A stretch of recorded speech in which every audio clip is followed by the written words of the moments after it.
Shut up and sit down. चलिए आइए अब हम लोग देखते हैं 4.4 न्यूट्रिएंट रिक्वायरमेंट्स। ठीक है, अब हमारे शरीर में पोषक तत्वों की आवश्यकता क्या है। ठीक है, अब इस पे हम लोग एक चार्ट देखेंगे तो आपको काफ़ी जानकारी मिलेगी। Now we know that the nutrients are required for good health. अब आप लाइन से सारा वीडियोस देख रहे हैं तो अभी तक आपको ये समझ में आ गया होगा कि अगर आपको एक स्वस्थ शरीर चाहिए, आपको स्वस्थ रहना है, तो इसके लिए आपको क्या करना होगा, आपको शरीर में पोषक तत्वों का होना जरूरी है। ठीक है, but how much should we eat so that our nutritional requirement are met. लेकिन अब यहाँ पे एक सवाल आता है कि कितना खाना खाएं। ठीक है, ताकि हमारे शरीर का जो पौष्टिक आवश्यकता है, जो हमारे पोषण की आवश्यकता है, वह पूरी हो जाए। There are various factors which influence the nutritional requirement of an individual. अब देखिए, किसी भी व्यक्ति के अगर हम लोग पोषक तत्वों की बात करें तो बहुत सारा ऐसा फैक्टर्स है जो कि हम लोग को ध्यान में देना होता है। सब इंसान को हम लोग एक जैसा खाना नहीं दे सकते। Let us learn about them. आइए अब हम लोग इनके बारे में पढ़ते हैं। ठीक है, तो आइए आगे देखते हैं। अब देखिए, उम्र के हिसाब से, आप क्या उम्र है, आपका पेशा क्या है, उस हिसाब से हम लोग ये टेबल बनाएंगे। ठीक है, ये जो टेबल है ये आपको काफ़ी जानकारी देगा, तो ध्यान से इस टेबल को देखिए। ठीक है, स्टार्ट करते हैं। अब देखिए क्या बोल रहा है table 4.3। Recommended dietary allowance for Indians recommended by ICMR. ICMR जो है वो बताता है, वो रेकमेंड करता है कि भारतीय लोगों के लिए किस प्रकार से खाना खाना चाहिए। ठीक है, अब देखिए यहाँ ग्रुप्स है, पर्टिकुलर्स, अलग अलग चीज़ों को हम लोग देखेंगे। ध्यान से पढ़िएगा तो आपको समझ में आएगा। ठीक है, ग्रुप्स यानी समूह, पर्टिकुलर्स यानी हो गया कार्य के अनुसार विवरण। ठीक है, आगे देखिए बॉडी वेट, अगर आपका वजन कितना है। अब ये जो वेट है वो केजीज में है। नेट एनर्जी, कितना kilo calorie per day, divide by day लिखा हुआ है, हर रोज हम लोग कितना किलो कैलोरी लेना चाहिए। प्रोटीन कितना लेना चाहिए पर डे। ठीक है, अब यहाँ पे ये ग्राम में लिखा हुआ है। फैट, वसा कितना लेना चाहिए। ठीक है, कैल्शियम कितना मिलीग्राम लेना चाहिए पर डे। आयरन कितना मिलीग्राम लेना चाहिए पर डे। तो इसी तरह से यहाँ पे काफ़ी सारी आपको जानकारियाँ मिलेंगी। ठीक है, तो आइए हम लोग एक एक करके यहाँ पे पहले आपको हेडिंग बता देते हैं, फिर उसके अंदर का जो पार्ट होगा वो भी मैं आपको बताता जाऊँगा। आगे देखिए विटामिन ए। ठीक है, ये आपको कितना लेना चाहिए। फिर यहाँ पे लिखा हुआ है रेटिनॉल और ये कैरेटीन कितना लेना चाहिए। फिर यहाँ पे है थियामीन कितना लेना चाहिए। रिबोफ्लाविन कितना लेना चाहिए, ये हम आपको बताए थे। बी कॉम्प्लेक्स जो है उसका बहुत नाम होता है। निकोटिनिक एसिड कितना होना चाहिए शरीर में। ठीक है, फिर पायरिक्सडोमसिन कितना होना चाहिए। उसके बाद एस्कॉर्बिक एसिड कितना होना चाहिए। फिर यहाँ पे फॉलिक एसिड कितना होना चाहिए। फिर विटामिन B12 हमारे शरीर में कितना होना चाहिए। ठीक है, ये सब यहाँ पे अलग अलग कुछ mg मिलीग्राम में दिया गया है। ठीक है, फिर कुछ म्यूली में दिया हुआ है, अलग अलग आपका है।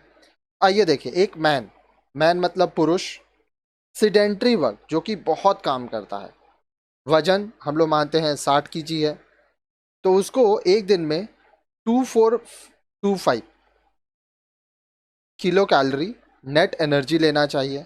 ठीक है, अब यहाँ पे protein 60, fat 20, calcium 400, iron 28, vitamin A 80, फिर यहाँ पे कैरेटीन 2400। उसके बाद देखिए यहाँ पे एक चीज़ आप नोटिस कीजिए, 60, 20, 400, 28, 600, मतलब protein, fat, calcium, iron, vitamin A. उस अब फिर आपका रेटिनॉल और कैरोटीन ये सेम है।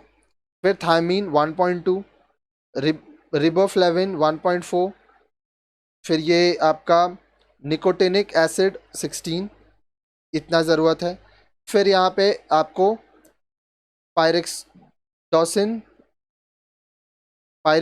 2.0, फिर एस्कॉर्बिक एसिड 40, उसके बाद फॉलिक एसिड 100, विटामिन B12 1, ये ज़रूरत है। अब यहाँ पे भी आप देखेंगे तो ये जो लास्ट का है pyridoxine, ascorbic acid, folic acid और विटामिन B12, ये सेम है, ठीक है, मैन के लिए जो कि 60 किलो का है। मॉडरेट वर्क का मतलब क्या होता है, जो मध्यम काम करता है। वहाँ पर देखिए एनर्जी जो है वो 2875, सेडेंट्री मतलब हल्का काम करने वाला, मॉडरेट मध्यम, बाकी सब यहाँ तक सेम है। फिर ये 1.4, 1.6, 1, फिर 18। हैवी वर्क जो बहुत ही ज़्यादा भारी काम करता है, बहुत मेहनत का काम करता है, उसको 3800 किलो कैलोरी एनर्जी चाहिए। बाकी ये सब सेम चाहिए। ये 1.6, 1.9 और 21। तो यहाँ पे आप चीज़ देख रहे हैं, कुछ कुछ चीज़ तो बदल नहीं रहा है, लेकिन कुछ कुछ चीज़ आपका काम जैसे जैसे बढ़ेगा वैसे बदलता जाएगा।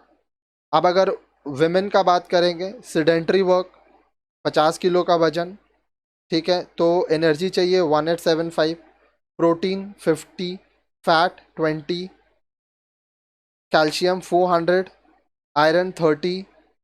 तो यहाँ पे देखिए वेट्स दिया हुआ है, ग्राम पर डे, ठीक है, मिलीग्राम, तो ये सब दिया है। फिर ये आपका विटामिन A 600, फिर ये कैरोटीन 2400।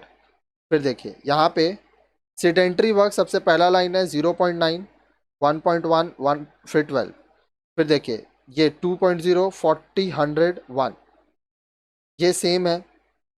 मॉडरेट वर्क 50 किलो की अगर कोई है तो उसको जो कैलोरी चाहिए वो 2225, 2225 किलो कैलोरी। बाकी सब सेम है, ये 1.1, 1.3, 1, फिर ये 14, बाकी सब सेम है। यहाँ पे हैवी वर्क जो कि बहुत मेहनत का काम करती है, उसको एनर्जी चाहिए 2925, बाकी ये 1.2, 1.5, 16। अब मान लीजिए कोई प्रेग्नेंट वुमेन है, ठीक है, तो उसका वजन अगर 50 किलो है तो ये जो आप देख रहे हैं उसको 300 किलो कैलोरी ज़्यादा चाहिए। बाकी प्रोटीन 50 ज़्यादा, ये 30, ये 1000, कैल्शियम, आयरन 38, विटामिन ए जो आपका रेटिनोनल है, ठीक है, रेटिनॉल का जो हम बात कर रहे हैं वो 600, फिर कैरोटीन जो है आपका 2400, फिर बाकी इसमें +2, 0.2 प्लस 0.2 +2, मतलब जो है उस पर ऐड करना है। फिर ये 2.5, 40, 400, 1।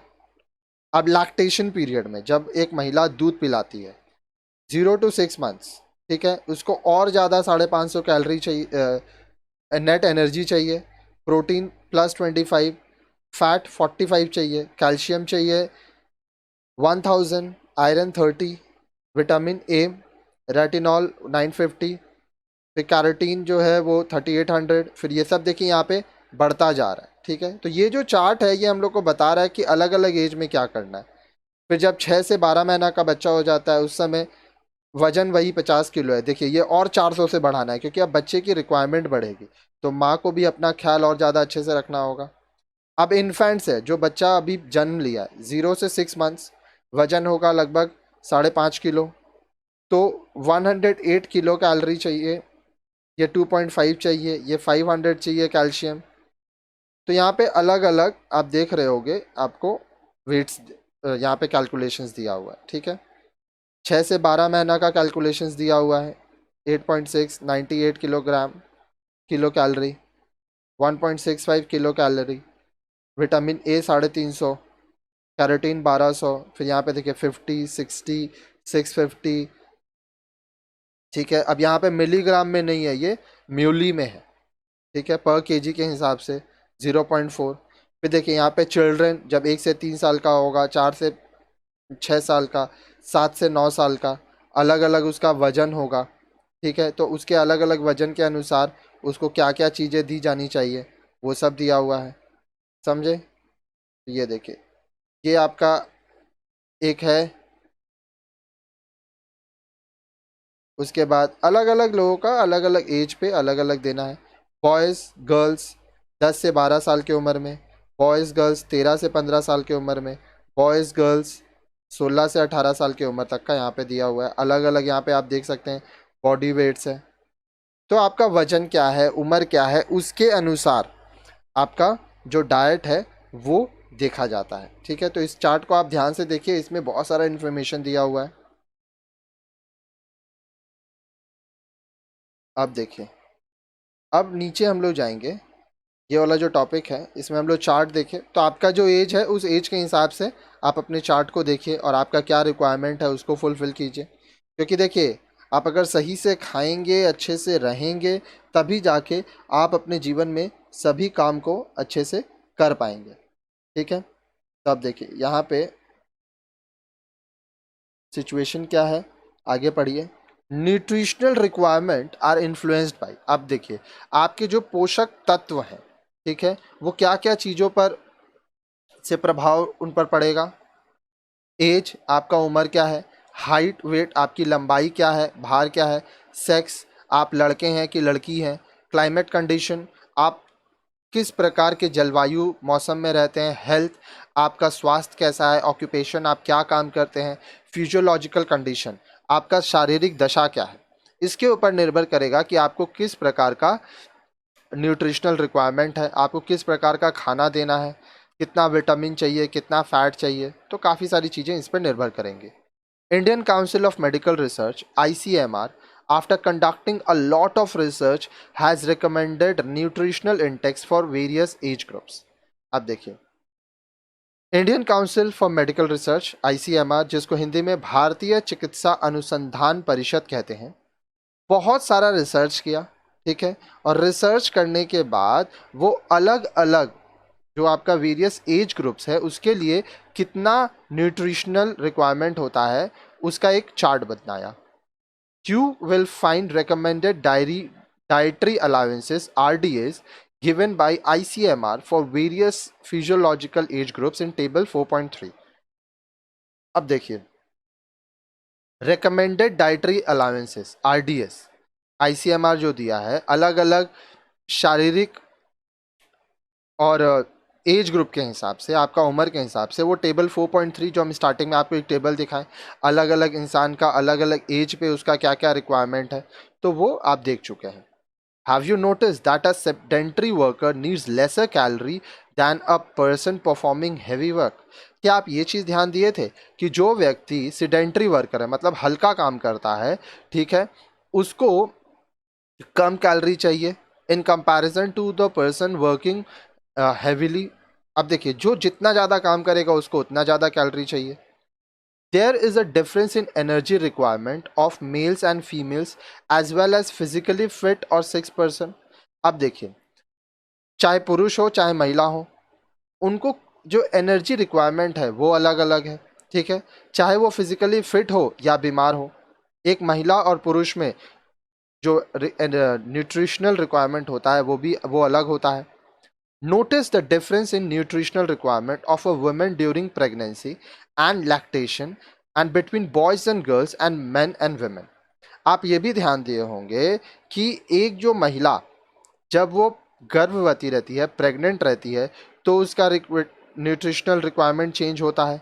जब लैक्टेशन पीरियड, मतलब अपने बच्चे को जब दूध पिलाती है, तब उसको न्यूट्रिशनल रिक्वायरमेंट अलग होता है। ठीक है, लड़कों में लड़कियों में न्यूट्रिशनल रिक्वायरमेंट अलग होता है, पुरुष में महिला में न्यूट्रिशनल रिक्वायरमेंट अलग होता है। तो देखिए, उम्र के हिसाब से ये सब बदलता रहता है। If you take a closer look at the above table, you will find the recommendation for infants, pre school and school children, adults and adolescents. अगर आप टेबल को ध्यान से देखेंगे तो वहाँ पे हम लोग इन्फेंट्स के बारे में बात किए, pre school, school children, adults, adolescent, एक जन्म लेने वाले बच्चे, एक शिशु से लेकर 18 साल के उम्र तक के बच्चे के बारे में हम लोग बात किए थे। Variations in energy needs according to the activity are indicated in adult stage. अब देखिए, जब आप बड़े होते हैं तो उस समय आपको जो एनर्जी चाहिए उसमें काफ़ी बदलाव होता है। Special requirements of pregnancy and lactation are also covered in the recommendation. अब देखिए, जब एक औरत प्रेग्नेंट रहती है या अपने बच्चे को दूध पिलाती है तो उस समय स्पेशल रिक्वायरमेंट होता है, एक्स्ट्रा उसको सारे न्यूट्रिएंट्स चाहिए, पोषक तत्व चाहिए, वो भी लिखा हुआ है। A liberal margin of safety is provided in the recommendation allowance to cover individual differences for need of the nutrients। अब देखिए, व्यक्तिगत, अब हर एक व्यक्ति का अलग अलग शारीरिक आवश्यकता है, वो अलग है, तो इसको ध्यान में रखते हुए एक आवश्यक मात्रा दी हुई है। ठीक है, अब आप ये जो मात्रा है अपने अनुसार बढ़ा सकते हैं, कम कर सकते हैं। ठीक है, तो इस तरह से आप ये वीडियो देखें। अब नेक्स्ट वीडियो देखिए इस चैप्टर का और कंटिन्यू हम लोग वहाँ कर रहे हैं।